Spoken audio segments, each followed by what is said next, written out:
I know you heard me on the radio. Flexing, she loved the sound of my voice, it's the best thing. Daydreaming of the jazz all day. Pick up the phone late night with Larry K. I know you heard me on the radio. Flexing, she loved the sound of my voice, it's the best thing. Daydreaming of the jazz all day. Pick up the phone late night with Larry K.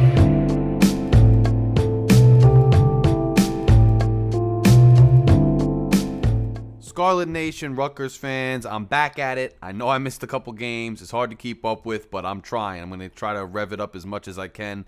Thank you for subscribing. Thank you for joining me. If you haven't subscribed yet, but you're a Rutgers sports fan, go ahead and smash the subscribe button. It's right under me. Takes like a millisecond to do. I'm trying to grow the channel. It's a brand new channel, brand new community, brand new platform for Rutgers sports. We're predominantly discussing Rutgers men's basketball, but we will delve into other things as well. And today's video is really just going to be a discussion on the state of Rutgers sports. Now, I do plan on writing something for On the Banks regarding the football program later this week. Hopefully I'll get it out. Hopefully I'll get it published. It'll be under Lawrence Crane, obviously. And I want to start there. I want to talk about basketball as we enter kind of the actual meat of some of the schedule here. But first, I want to discuss the football program. Now, if you're not into football, just fast forward. But I think most people who are Knights fans probably have at least some semblance of an interest in it, even if you're predominantly a basketball fan. So look, the Scarlet Knights football team, if you go back to the beginning of the season, I think a lot of people expected us. I mean, a lot of the predictions were we would win 4 games. We'd be lucky to win 5 games. Extremely unlikely, but not impossible, but it would be a great season if we had 6 wins. A lot of people thought even if the team was better, we would take a step back because the schedule was so difficult. We would probably be somewhere in the 3 to 4 win category, and that would be where we were. So we find ourselves now at the end of the season finishing with just 4 wins, and I think a lot of the fan base right now feels kind of deflated. And you sit there and you wonder, well, if the expectations were 3 to 4, why do people feel deflated? Were expectations too high by some people, etc.? The fact of the matter is, you wanted to feel like the program was headed in the right direction. You wanted to feel like the team was getting better regardless of the win-loss total. And the fact is that despite how the schedule may have appeared before the season started, when the season actually did start, you realize that the schedule was not as difficult as it was projected to be, perhaps. Iowa was not a great team, although they did find a little bit, I guess, of their stride midway through the season. Maybe. Didn't finish it strong. Nebraska was terrible, fired their coach early in the season, had an interim coach limping into Piscataway. We were beating them the entire game. Lose that one. Maryland is better than us right now, and that's just a fact, but you still want to at least be competitive with Maryland. Michigan is a very good team. Obviously, they beat Ohio State, and they beat them pretty decisively. But you want to compete at least with some of your division rivals, and I'd say conference rivals now because divisions are going to be gone pretty soon. But you want to compete with some of your peer, institutions, especially on your home field. And when you go into a season and you have multiple night games, multiple late afternoon games, we might only had 1 noon game, honestly. And so you have a good environment. The Iowa game, we had a very good environment in that game. And fans showed up. That was the most packed I've seen the stadium since 2014. And then we just go down right away with the offense basically giving the game up with turnovers. I think that's why at the end of the year, we feel like the season was a letdown. And I think further,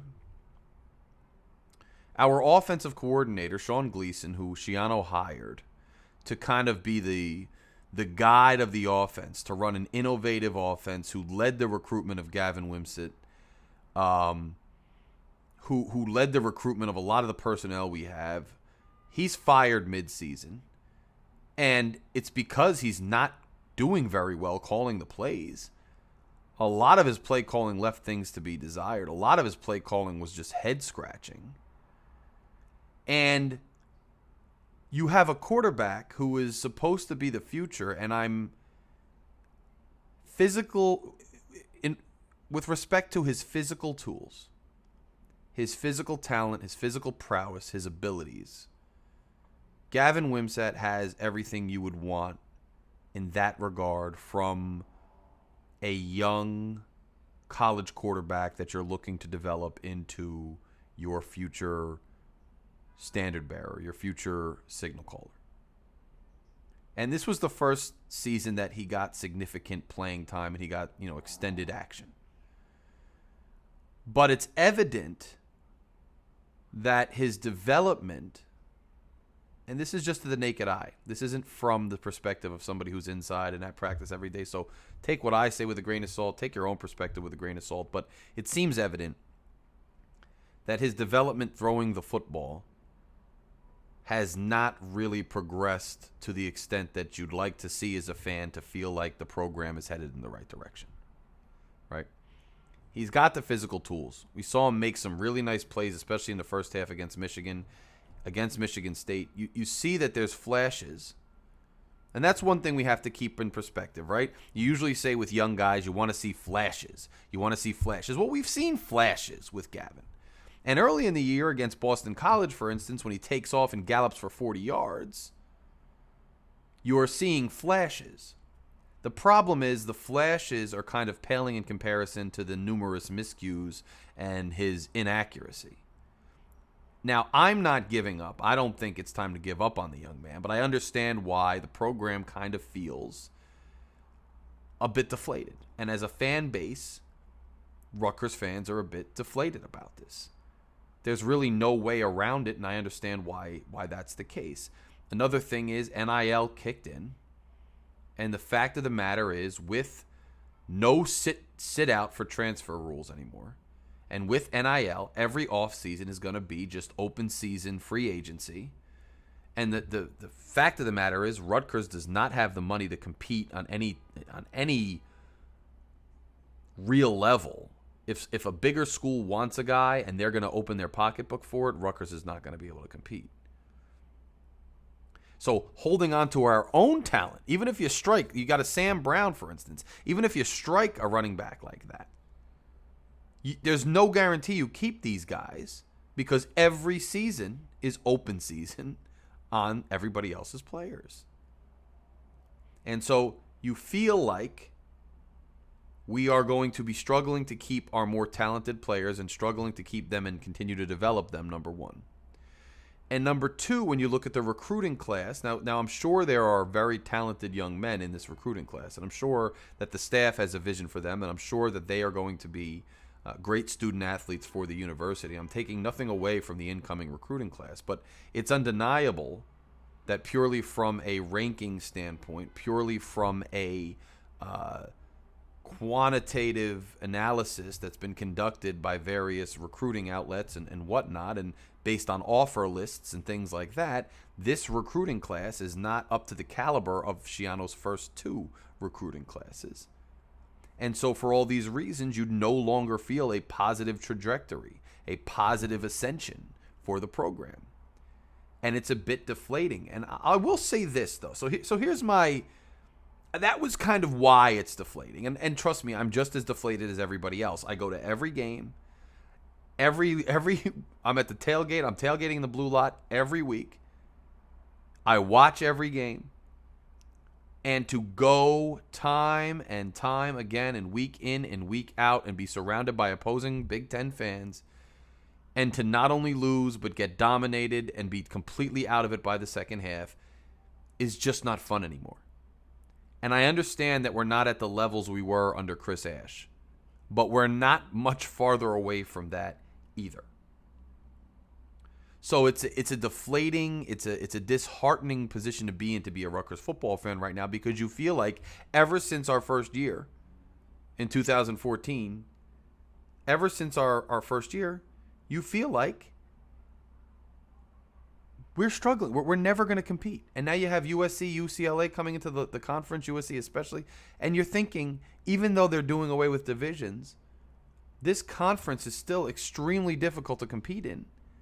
And how are we ever going to do it? And is it even worth it to dream and hope anymore that we'll ever be in the upper half, let alone upper echelon of the Big Ten? But I will say this. This is kind of where I'm at. With Coach Schiano, with the trajectory of the football program, here's my honest opinion of it, on the state of the program. And a lot of this hinges on whether we can keep our guys in this new era of free agency and NIL. A lot of it hinges on, can we keep our guys? But when Schiano last year brought in Joe Harasimiak,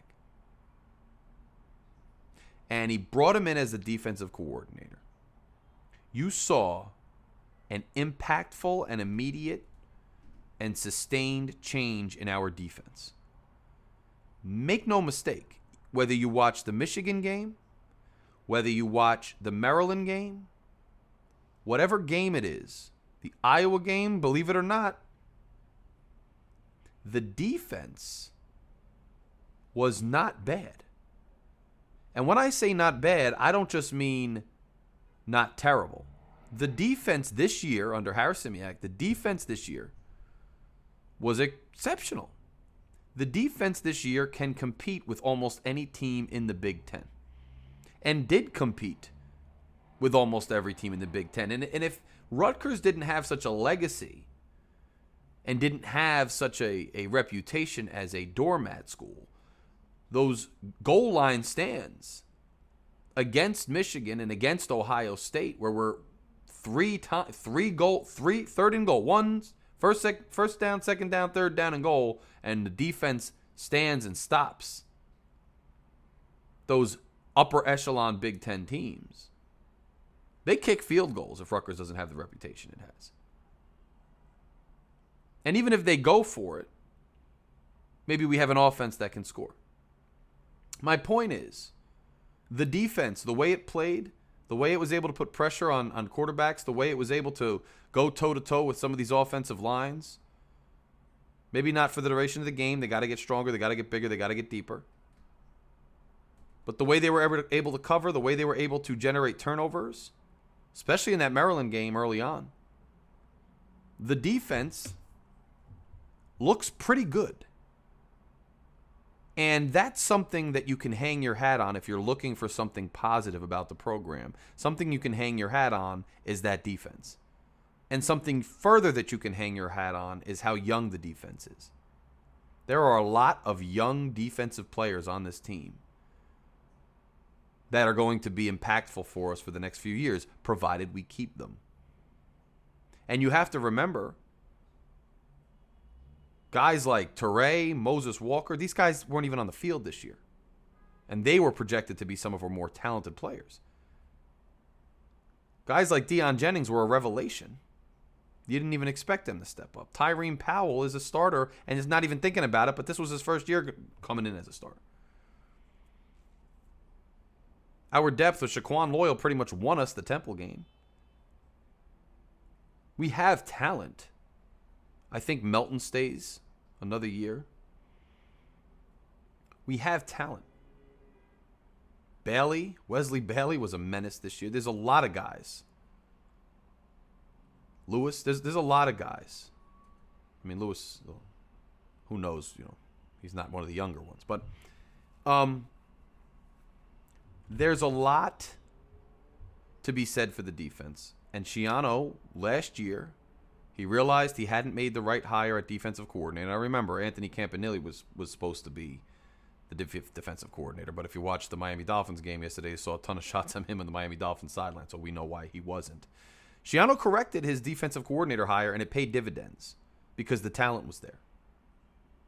The biggest glaring hole this year was the offensive side of the ball.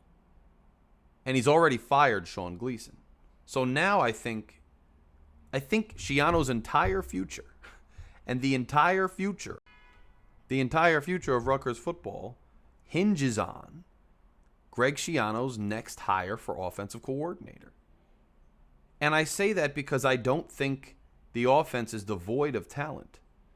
You have to remember, we've had one of our best offensive line recruiting classes last year. Now, they're young.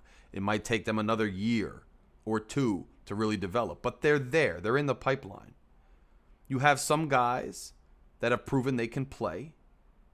Holland Pierce, for instance, who are still going to be there.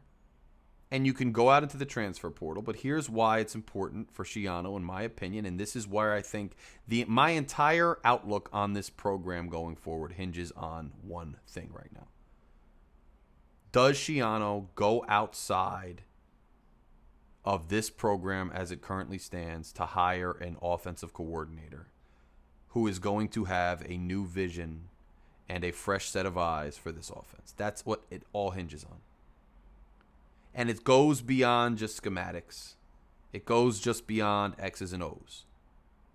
You need a guy to come in who's going to attract transfers, who's going to have some guys, unfortunately, who are not a fit, leave. You are going to have an offensive coordinator come in who remakes the offense and injects some brand new excitement into the program and remakes it. You need guys to transfer in. You need probably 3 formidable receivers. Ryan is gone. All you're going to have is Long. I don't know if Rochelle stays at running back. Running back is loaded. I'd like to see him move out to a slot receiver or something. Occasionally an A-back. I don't know. But if you look at the team, Konopka will come back. I don't know how effective he's going to be as a tight end because tight end's another position that's lacking. You're not going to fix all these things in 1 year.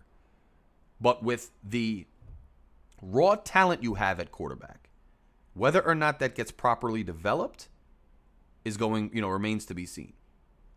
But with the raw talent you have in Gavin, and with the, I think, exceptional running back room, and I know a lot of people are down on guys like Al-Shadi Salam because he seemed to struggle a bit later in the year when it was difficult to find holes. But the kid in the beginning of the year pretty much won us that Boston College game. He had a nice run against Maryland. He had a couple other nice runs. He's more of a shifty, fast back. He's not going to plow over people. So if you can't open holes, he's not going to be as effective. Then again, why isn't he getting more screen passes? Why isn't he getting the ball in the flat more? Why aren't there more designed passes or designed ways to get him the ball in space? And if you don't have the blocking on the outside, then maybe, a sweep and pitches aren't going to work. But figure out personnel that enables that to work. But then you have Sam Brown, and the guy's an absolute mauler. He has the makings of a superstar. A superstar. He has the makings of it. But open him holes too and watch what happens. Scheme more. And one of the things I saw with Gleason, and this is important, Gleason was an RPO spread offensive type coordinator. He recruited Gavin because that was the type of quarterback that fit his scheme. So early in the year, when we beat BC, for instance, the reason I wanted Gavin in the game later in that game on that final drive was because the defense had to account for Gavin as a runner. And when you watched Gleason's offense earlier in the year with Gavin under center, and I don't mean literally, I just mean Gavin as the quarterback, because Gleason almost never had anybody under center. You saw how the RPO worked, and Gavin just seemed to look like a natural fit for that particular type of offense. He just seemed in command, and when he wasn't hobbled by injury, and I still think he's a little hobbled by injury, I also think the coaches are being cautious with him because of that injury, and because they knew the season wasn't really going anywhere. When you watched him in that RPO, in that spread, where he could run or pass, and he looked like a natural fit. It looked like what you wanted out of him. It looked like we could get things moving. Nunzio, I respect him. I know he's well respected. He's been a loyal soldier to Rutgers. I understand it's hard to elevate a guy twice, once to head coach, once to offensive coordinator, and then continually shift him back down to a position coach. And I don't think he's a bad offensive coordinator. I don't think he doesn't deserve a shot somewhere or even here in the future. I'm not saying that. What I'm saying, though, is right now, at the juncture that Rutgers is at as a program, where they find themselves, what needs to happen, You've got to inject new energy and fresh eyes into this offense, and you've got to get back to more of that type of RPO thing that Gleason wanted to do if you're going to roll with Wimsatt. And I think the best hand you have to play, whether you love the kid or not, is to rock with him. Unless we're getting some other guy with his raw talent and measurables that's just going to come in here next year, which is doubtful the way the team looks. You need to get a guy who's going to come in here and say, I see the pieces you have. I like your running back room. I see your personnel with the line. It's going to be a little bit of a struggle, but you got some young guys that can maybe be moved around and we could work with. You have multiple weapons in that running back room. How can we get the most out of them? How can we get more of them on the field at once? You have this guy in Long who's a formidable, pretty good receiver, but he needs help. How can we get him the ball more? How can we maybe pair him with Rochelle if we have to? You need a guy like that who's going to sit down with Schiano for a multi-hour interview and discuss his vision for the program, and who's going to attract players in and perhaps get players to leave that don't fit with his philosophy and energy and leadership style. Because the only way that this program is going to get any legs is to remake the offense and remake it in time for next year. This program cannot afford to spend another year looking like it did this year. At that point, Schiano, let's face it, the luster's already worn off him. And at this point, if he goes through another year like this, it's completely gone. And then it becomes the chicken or the egg. No one wants to transfer in. No one wants to be recruited to come here out of high school. And so then you can't win. And if you can't win, then no one wants to come here. We already may face some of that this offseason. But I do believe we have enough personnel that if you get an innovative enough and talented enough offensive coordinator and you get just a few wide receivers and linemen, which is the same thing we said last year, so easier said than done. But I think a new offensive coordinator helps with that. Now, losing Fran Brown was a big loss. People tried to downplay it. People tried to downplay losing Tyquan Underwood as well. They thought, oh, who cares? Well, excuse me. Sorry about that. Who cares? We'll do fine. These young up-and-comers, they can replace them, all that other stuff. That did not happen. Fran Brown was an absolute huge loss, and our recruiting took a big step back. Now, will that change in the next year or two as these young guys find their footing? There's some reports that it may. But I think the number one way to get energy is to hire an offensive coordinator that turns some heads. Now, it doesn't have to be somebody who is a former college head coach or a former NFL head coach or some crazy name like that. How about somebody who's maybe a position coach in the NFL right now, who has play calling experience at the college level? That could help. Somebody coming out of the NFL to come be the offensive coordinator for Rutgers could be a good hire, especially somebody with a young energy who connects with younger people and kids and injects some type of energy into the team. But I think that's the only way anything positive gets going with this program. It's all on the offensive coordinator hire. Now, another thing I'm going to say, and I don't know how it's going to work, because I know you're only allowed a certain amount of position coaches in college football, but this whole idea that the OC is also going to double as the position coach, the quarterback's coach, I don't know that I'm a huge fan of that. And I know that it's popular and a lot of schools do it. Some NFL teams do it. The offensive coordinator is also the quarterback's coach. I don't like it. And the reason I don't like it is I think Gavin needs more direct attention. I think Gavin needs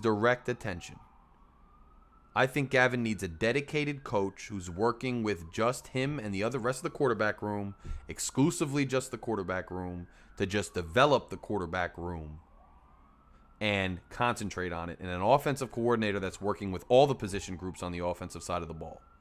I think Gavin would greatly benefit from a dedicated coach that only is really worried about developing him. So I think Schiano needs to consider hiring an OC from outside the program and hiring a dedicated quarterbacks coach. And I think everything hinges on that. You cannot stick with Nunzio at this point. And it has nothing to do with his ability. Although the offense didn't look great the last couple of games, it has nothing to do with his ability. It's just that the program needs energy, and you did it with defense, and it worked with defense. And the defense, for the age they're at, the type of kids they are that were recruited by this regime, and how they've played thus far, are poised to help the program turn the corner. And if you get over that edge, especially with divisions going away, if you get over that edge, you get over that hump, and all of a sudden you're competitive, then all of a sudden the floodgates open. Look at basketball. We're going to get there in a minute. Look at basketball. You get over that hump, and all of a sudden you start turning heads, and all of a sudden some other kids with some talent want to come play for you, and all of a sudden energy begets energy. And all of a sudden you start getting some players, and all of a sudden things start looking up. The defense is in a position to do that. You've got to do everything you possibly can to get the offense to play complementary football with that defense. You have about a year, maybe a 2-year window to do it, or this iteration of the program, Schiano 2.0, is over. It's over. And if it's over, I have no clue where you go from there. Because then your basically only hope is to start over with either a really huge name, which I don't see Rutgers ever getting, somebody so famous and huge that it turns so many heads that you get recruits just flooding in on name recognition. Or you have to seek out another young Schiano from like Schiano 1.0 who's going to come in young and slog out 5 years of a rebuild to try to build from the ground up a culture and a change of respect for Rutgers. But here's the thing. The early 2000s, the late 90s, that's over, though. I don't think you can do what Schiano did the first time around at Rutgers ever again. Because NIL and open free agency has forever changed the ability to develop a program and develop talent from underrated recruits over time. It's almost completely halted a program's ability to do that. And when you're in a conference like the Big Ten in football, you don't really have time anyway because you're getting smacked in the mouth every day. And that smacking in the mouth stops your ability from being able to attract new recruits. And it's an endless cycle. So if Schiano does not succeed, I honestly, and I bleed scarlet, I honestly don't know where the football program goes from there. It might just be a perennial doormat for the rest of our lives and just collect a check and let the other sports teams in the Big Ten do what they do. And let's face it, we're competitive in almost every other sport in the Big Ten. And not just competitive, but pretty good. Men's soccer won a Big Ten title. Baseball competed for the championship in the tourney last year. Other women's sports have done very well. Wrestling does well. Basketball finished 4th last year. It's just football. But unfortunately, football drives the bus. And so that's where we find ourselves. Now on to basketball. Basketball has been interesting. So we're 4-1. I was at the game against Central Connecticut. Started off playing pretty well. Hit a bit of a lull in the second half where Pike had to pull like 3 guys. Put Dean in there, put Miller in there, who stepped up and injected some energy into the team. Caleb's still out. We don't know when he's coming back. We did see, Caleb is in, which was awesome. Paul's still out. We don't know when Paul's coming back. He still looks to be gingerly handling his shoulder, but he does, he's out there in warm-ups. He's clapping for the team. He looks to be able to move it. He looks enthusiastic. He looks engaged. I hope that Paul comes back soon. You saw that when Caleb was on the floor, and Caleb was blanketing guys. I know he has the knee brace. I know he seems a little bit ginger on it, but he was blanketing guys on defense again. He's back to being, an upper echelon defender, and if he can just work out some of the rust and get that knee fully be able to rely on that knee and not be a little bit scared or nervous about that knee, I think he's going to be one of those, maybe the best defender in the Big Ten again. which is huge. But you saw just with him out there how the dynamic of the team completely changed from the last couple games when Paul and Caleb weren't there. Just the elder statesman on the court, the leader on the court, a captain on the court like that, I think just injects much needed energy and carries a different mentality with the team. And you saw that with Caleb on the floor. Now, Cam Spencer's just been an absolute revelation. I think he went off for 3 of 3 or 4 of 4 of his first threes last game against Central Connecticut State. I mean, just awesome, man.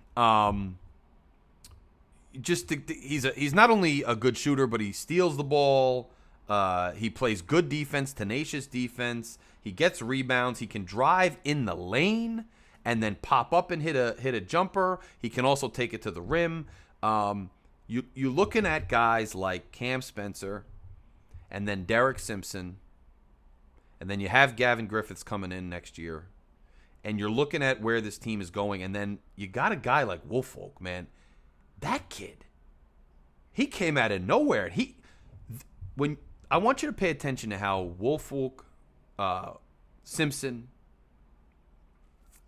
and these guys and Spencer, how they play on offense. Because they still play tough on D. But on offense, they bring an element that this program really has not had since Pike got here. The ability to hit shot after shot consistently, and the ability to have us be confident in the fact that they're going to make these layups down under the rim, that they're going to hit the majority of their free throws, that they can take the ball and hit a bunch of threes consistently.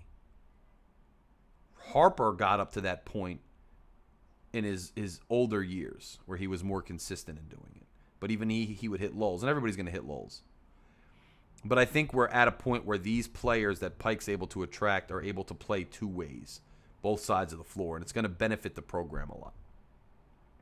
But I still have concerns especially with Cliff. Cliff is a dominant force, but Cliff is projected to be maybe the best big man in the Big Ten this year. Probably one of the best big men in the country. And if you watch the last few games, I don't know if he hasn't turned it up because of the competition. I don't know if teams are just double and tripling him, which I have seen them do when he gets the ball in the post. I don't know what it is, but I don't think and look, I understand. Last time I made a video after the Temple loss, people were just pissed off at me. I'm not downplaying any of these players. I'm not saying I don't believe in them. I'm just pointing out some interesting takes, some observations that I've made. And Cliff's numbers are dominant. And Cliff's minutes are dominant. But this competition, he should just be outright destroying them. And I hope that he gets back to his dominant ways, because he kind of looks like the player from last year right now. And that's fine. The player from last year was one of the better big men in the country, one of the better big men in the Big Ten. So if he's the same player as last year, that's still good. But Pike's players have made big, big leaps from their sophomore to junior years. And whether you're talking about Cliff, because that's the most important one, or somebody like Reber, it looks like they look like the same player as in their sophomore years as of right now. And if we expect to compete for a Big Ten title, and we expect to get a tournament bid and get a decent seed and actually make some headway in the tournament this year, we need those guys to take a step forward from where they were last year. And we need guys like Spencer and Simpson and Miller to play the way they play against lower-end competition at home against higher-end competition on the road or in neutral sites. What worries me right now is the only team we've played that was in the top 100 and the only team we've played not at home, these guys did not look the same as they have against lower-tier competition at home thus far. If you're going to tell me that Cam Spencer's going to play the level that he's playing, hit those shots, get those steals, make those moves against conference rivals, against Seton Hall, against Miami, sign me up right now. If you're going to tell me that Derek Simpson's going to do what he's doing, albeit hopefully with a little bit more control, against lower competition at home, against our conference rivals when we need them, sign me up. But I want to see them do it against tougher competition. I want to see them do it not at home. And we get our first test this week against Miami. And we're going to see. This is our second test. The first test did not go very well. I understand without Caleb and Paul, it's a little different. But these guys still should have been playing their game that they play at home against these guys. And I really think Paul, because that's the other thing that we needed this year. Paul Mulcahy is not necessarily going to be the best scorer every game, right? But last year when we went through the stretch in the middle of the season, where we beat just whatever it was, 4 or 5 straight ranked teams in the Big Ten, Paul Mulcahy went off. He took the reins with Cliff, and they were running a different offense and a different style of ball than we had seen from either of them up to that point. In order for this season to be the success that we know it has the potential to be, that we would like it to be, Paul's got to be that Paul again more often than not. And on the nights when he's not, we'd like to see him out there and still being a tough rebounder, a tough field general, a tough distributor of the ball. But then we need him to be that dominant force that he can be and that he was last year. And Cliff, too. That's just what we need for this season to be a success. So this week really gives us our first serious look at what this team is and can be. You have Miami on the road, and then you have Indiana at home. And Indiana is ranked they're supposed to maybe be the favorite to win the Big Ten this year, but we've always played well against Indiana, and that's at home. That game's at home on Saturday, and I expect a packed house. I'll be there. I expect a lot of noise and a ton of energy. But the team's got to set its own tone against Miami first. And we have struggled on the road, and every time we come down to the resume aspect of getting into the tournament, the last few years, one of the biggest questions has been road wins. Go get a road win early in the year and put that issue behind you. Put it to bed. We've taken care of business at home thus far this year. We haven't lost the teams that we should have beat. We haven't even really struggled against them to the point that we were ever really in doubt. But that's only one part of the puzzle. You've got to carry the way these guys are playing at home against lesser competition, on the road against more formidable competition. If Spencer can do that, if Simpson can do that, if Paul could get back, if Cliff could take that step, stay dominant. If guys like Hyatt, who have shown flashes, who have had double-doubles so far this year, but then still seem to struggle sometimes under the rim, if these guys can do it, then this is going to be a really promising and really great season. If these guys struggle, then it remains to be seen. And I may sound down. I know people, I'm not down. I just want to see the potential that I know this team has come out. And I think the injuries to Caleb and the injury to Paul and the way we looked against Temple as far as guys playing their game, the game we've seen at home, has just put me on alert a little bit. That's all. And things get real really fast. You've got Indiana. You've got Miami. You've got Seton Hall coming up next week. So, things get real really fast. And we've seen some really nice flashes out of this basketball team. Some really, really nice flashes. I want to see it get consistent, and I want to see it against higher competition. This week will tell us a whole hell of a lot about Rutgers men's basketball, where it's going, and who this team is. If Paul can't play, then it's not showing us as much as we want to see, but it's showing us something nonetheless. let's see what this team can do away from home. Let's see if these guys with these skill sets, especially a guy like Cam Spencer, can take that show on the road, because we're going to need it on the road. And that's kind of how I'm feeling about basketball right now. I'm feeling excited about it. I'm feeling very excited about it. But I'm feeling cautiously optimistic based on what I've seen thus far. So let's celebrate the blowout wins we've had. Let's celebrate, guys like Spencer who have been revelations, guys like Simpson. Now, again, don't take me being a little bit cautious about this particular season as me, being down about the state of the program or the future or Pike or anything. None of that's the case, all right? You got Gavin Griffith. You got Griffiths coming in next year. You got Derek Simpson, who looks like an absolute stud, especially as he matures and gets even better. Imagine his junior leap or even his sophomore leap based on what he looks like now. You got Cam Spencer with another year of eligibility. You got Woolfolk, who's just looking like another great gem. Don't get it twisted. And Jalen Miller, man, I like his game.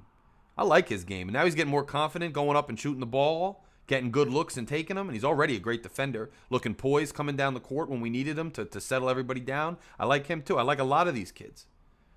I am optimistic about the program. I'm just a little cautious about this season thus far.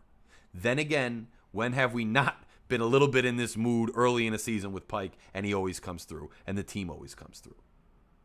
So I'm not worried yet or anything. I'm just pointing out the state of the program as I see it right now after the first, slate of 5 games with the 3 cupcakes and the one team that was at a neutral site and is formidable. And I'm saying, okay, let's see what they do now with a stretch of really formidable teams. Let's see what they do. And it's going to be interesting to see. And I will join you and talk about it after it happens. So, guys, appreciate you joining me. Appreciate the subscribers I have already. Appreciate the interactions I've had already. If you haven't done so yet, but you like Rutgers Sports, click that subscribe button. Click that like button. Help this channel grow. I want to get to 100 subscribers. That's our first goal. Just 100 subscribers. Let's get to 100 subscribers. Let's get more interaction and more content so we can keep discussing Rutgers Sports. Let's hope Schiano makes a good hire, but I'll have a piece and on the banks, hopefully, about that coming up soon. And I will talk to you very soon about the state of Rutgers basketball after the Miami game. Let's hope it goes well. Any breaking news or anything else, I will discuss it here. So keep it locked here. Hit subscribe and go RU.